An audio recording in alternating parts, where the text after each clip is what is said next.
কে তোর কখন আসছিস? কোনো সমস্যা হয়নি তো? না। আচ্ছা শোন না, আমি একটু ওয়াশরুমে যাবো, তোরা থাক, আমি এক্ষুনি আসছি। হ্যাঁ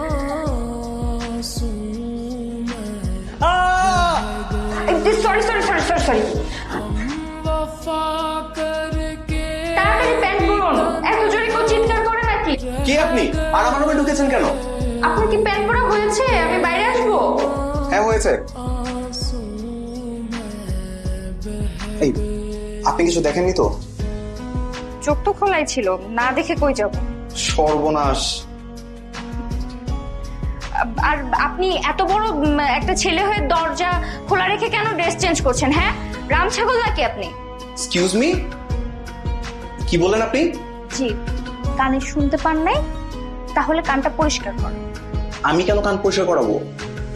কান পরিষ্কার না করলে কানের ডাক্তার দেখান, কারণ আপনি কম শুনতে পান। এই শোনেন না, কি হচ্ছে এসব? আপনি কাউকে কিছু বলবেন না তো? কি বলবো না? এই যে এখানে যা যা হলো আপনি যা যা দেখলেন। যদি বলে দেন তাহলে কি হবে? প্লিজ বলবেন না, আমার একদম সর্বনাশ হয়ে যাবে।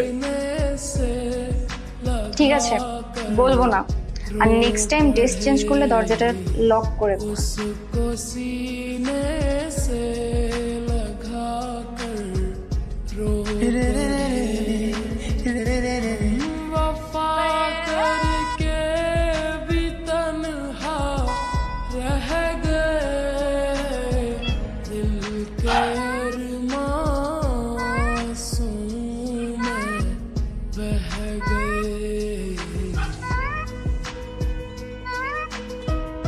মেয়ে দেখে এখনই সিগন্যাল দিচ্ছে আমাকে। আহা কি চমৎকার! আকাশের বুকে এবার চাঁদে উদয় হবেই। রাম ছাগল নাকি? এতবার করে দেখিয়ে দিচ্ছি যে প্যান্টের জিপার খোলা, তবুও বুঝতে পারছে না। জি আঙ্কেল। ওদিকে কি দেখছো? জি আঙ্কেল, ওই যে মেয়েটা আছে না, অনেক সুন্দর না? ওকেই দেখছি। মেয়েটাকে, সেটা কি তুমি জানো?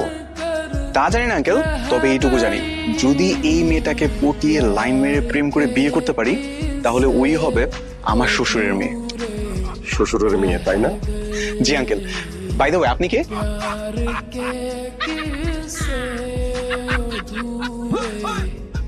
আমি কে? জি। যে শ্বশুরের মেয়ের দিকে তাকাচ্ছ, আমি সেই শ্বশুর।